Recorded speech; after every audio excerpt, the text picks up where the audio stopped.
All right, people. It's September 7, 2013. My man, Christy Ball, the Nightmare Areola against Seth Mayhem Mitchell. If you've heard me talk before, you already know who I had in this fight. I had my man, Nightmare. I'm a big Christy Ball fan.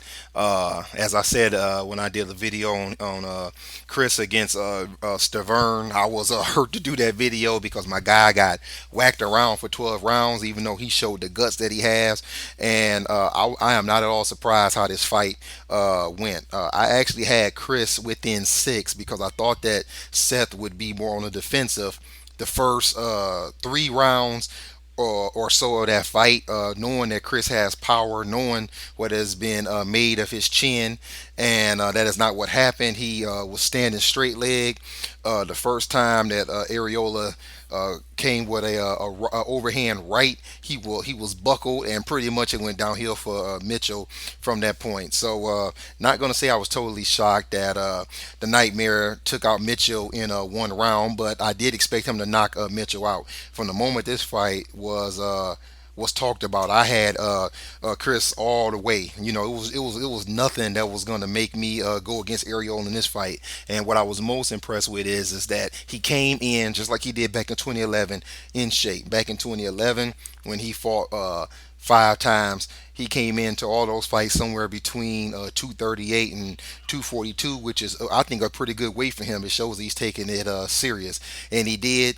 There's not really a whole lot to analyze on that, man. Chris, he looked good. He looked sharp. He wasn't swinging crazy when he got Mitchell hurt.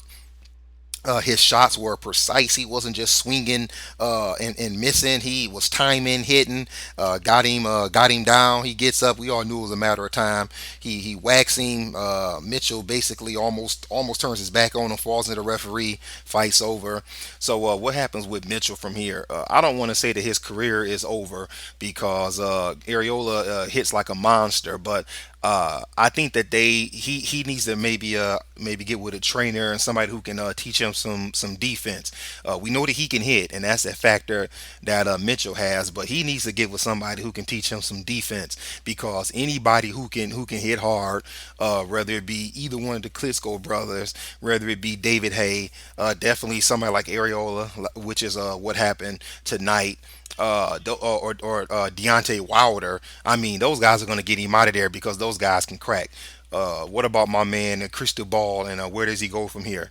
What I would love to see is I would love to see the Stavern rematch. I don't think that Vitali is going to fight again, in my opinion. And Stavern hasn't fought since this time last year.